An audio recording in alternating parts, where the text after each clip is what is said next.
I went back there 11 years ago because this firm, which had the second largest balance sheet in the United States at that time. It was a preeminent firm on Wall Street.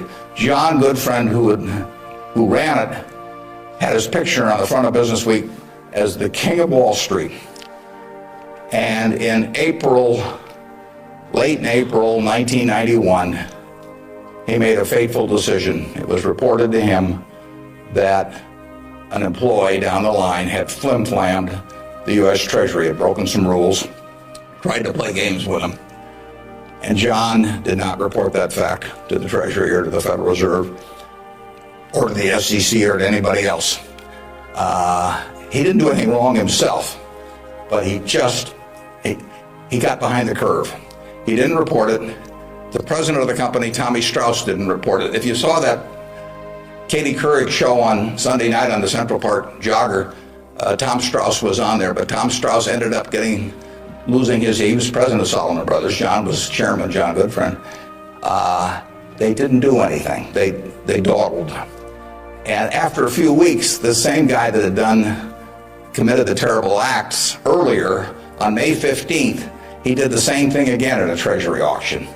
And now they were in this terrible pickle because they had known about this on about April 28th, that this guy was a bad actor, and they hadn't done anything. And now on May 15th, he does the same thing again. And now if they go, they start feeling if they go and talk about it, the people will say, well, why weren't you in here before?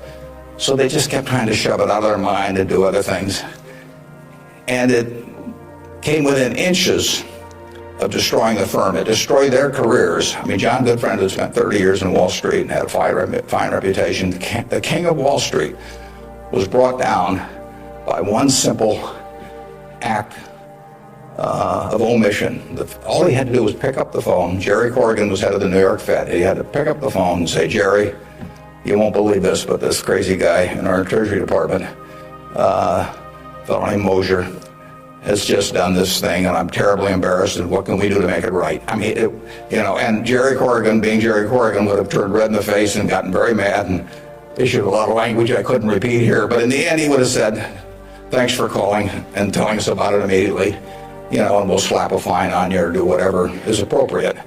And the next day, the firm would have gone on fine. But John Goodfriend, actually, a perfectly okay guy, but he didn't act when it counted. And Tommy Strauss, who was number two, the same way.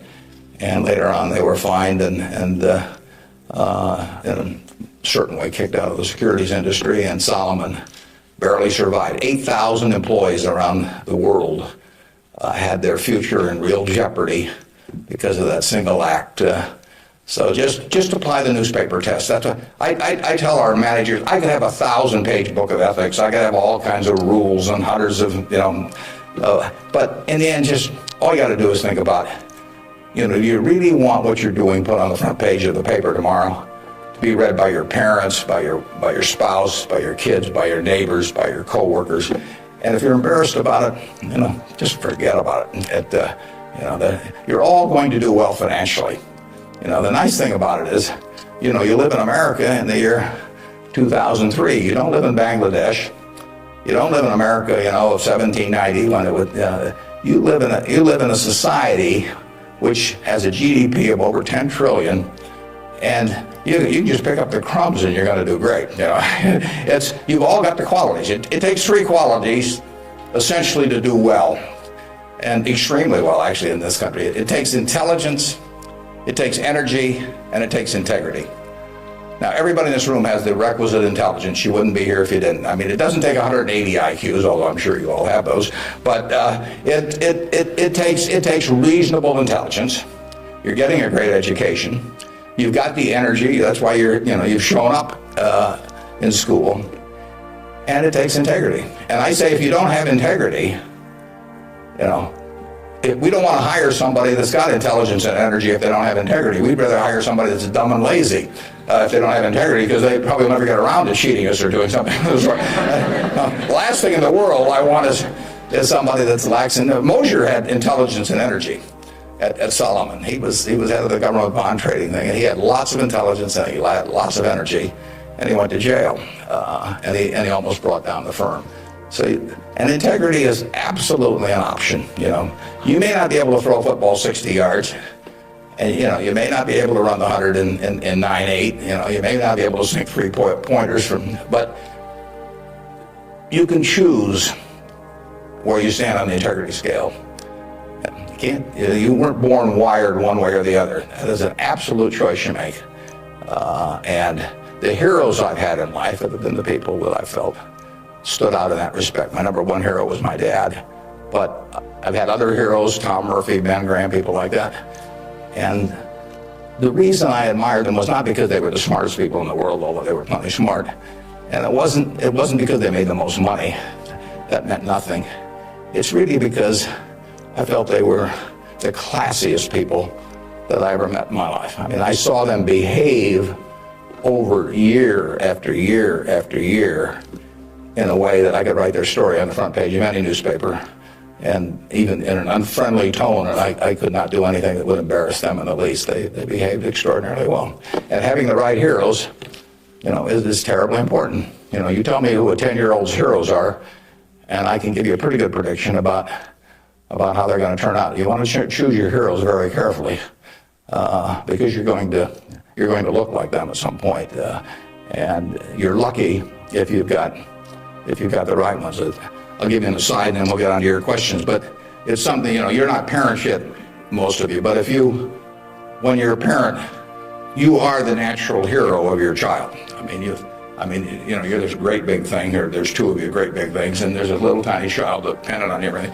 You are the natural hero, and anything they get in school, subsequently, or anything else, they're going to be shaped more by what they see in this behavior of yours toward them than anything that will impact them later in their lives. And if they want you to be the hero, you can destroy that, of course, and you've seen it done many times. But actually, if the parents are proper heroes, the child is about 90% of the way home, and you're lucky if you've had parents like that. And you can be that to your children, or you can be something else, and you're shaping that person. It's nice to learn accounting when you get to Nebraska, but the behavior model that you take on is incredibly important. Let's talk about what's on your mind now. You can ask tough questions. It's more fun for me, and they can be about business, they can be personal, they can be political. You pick it out. And when you were rejected from Harvard Business School, is obviously somewhat of a failure in your mind. How do you adapt to your failures in life to make you more successful? Yeah, well, that's a very good question. How do you turn failure into a plus? And it's true. When I was at the University of Nebraska, one day I was reading the Daily Nebraskan, and it said in room 300 or something, at 3 o'clock, there will be this panel of 3 professors here at the university, and they're going to award the Nathan Gold Scholarship. I don't know whether you still have that around. And at the time, it said it would give you $500 to go to the graduate school of your choice. I don't know whether it's changed in amount, but that was it. So I read this, and I went there to this room at 3 o'clock that day, or whatever it was. I walked in the room, and there were the professors, and I was the only student that showed up. It really got to them. They were stuck. They kept waiting and looking at their watch and hoping there'd be more candidates, but no one came in. So I won $500 by default. And now those are usually my biggest triumphs when nobody else shows up. And so here I was. I had $500 to go toward it wasn't limited as any graduate school for a master's degree. So I applied to Harvard. My dad wanted me to. And I shortly heard from Harvard, and they said, go to Chicago and meet this fellow who interviews applicants from the Midwest. So I got on the train, and that's what you did in those days, and I spent about 10 hours on the Burlington going to Chicago. Then I transferred to another little interurban train to go up to this country day school where this fellow was the headmaster, and he was the big interviewer for Harvard. And I got there, and after about 10 minutes, he said, better think about something else. But, he come back later on. I was 19 at the time, and I looked about 12, and I acted about 8. So it was not a great combination. But so he said, forget it. So I took the little interurban train back to Chicago, and I took the 10-hour train back to Omaha. And all the time I'm thinking, what do I tell my parents? It's kind of embarrassing. But it was the luckiest thing that ever happened to me. Because if I'd gone to Harvard, I would have gone to a 2-year business school. I instead applied to Columbia, where I could graduate in 1 year and get a master's degree. Luckily, that by the accident of it and being in the Nebraska National Guard, which did not get called up for the Korean War, I missed going in the Korean War. I got to meet Ben Graham, which had an enormous effect on me subsequently.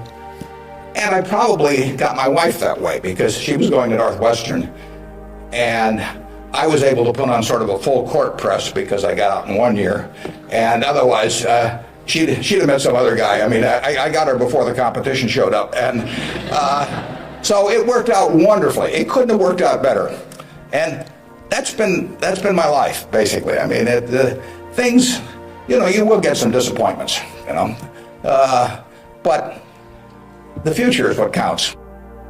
It'd be fun if I knew every decision I was going to make was going to be perfect. It would not be as much fun. It'd be like playing golf and knowing you're going to hit a hole-in-one on every hole. You wouldn't play golf if every time you got on a tee, you just took a swing and the ball ended up in the hole. It'd be fun for a few days. You get on TV, but the game would not be any fun. So it's failure, and I wouldn't even consider them failures, but they're mistakes or whatever you want to call it. They're part of the game, and in the end, you go on, and we've made plenty of mistakes in business. We'll make plenty more. And the Babe Ruth, and for a long time, it subsequently got eclipsed by a few fellows, but he held the record for strikeouts. So he held the record for home runs and was the highest paid baseball player until the modern era came along. So it's part of the game. If you take big swings, you're going to miss sometimes. But the Harvard thing, you'll get a kick out of this. They invited me back to the 25th anniversary of this class to talk to them, and I went back.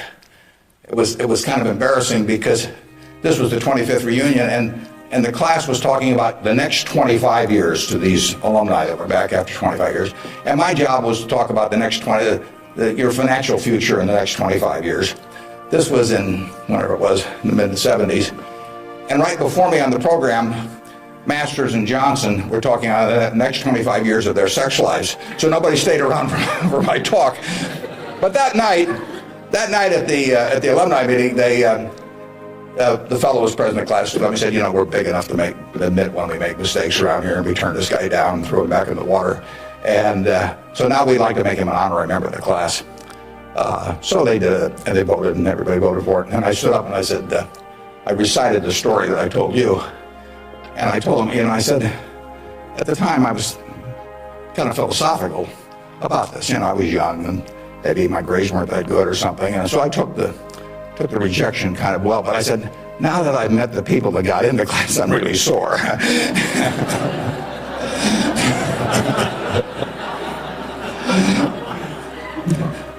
Okay, who's next? This key point from Warren Buffett's speech emphasizes the critical importance of integrity in business and personal life. Integrity is not just a nice-to-have quality.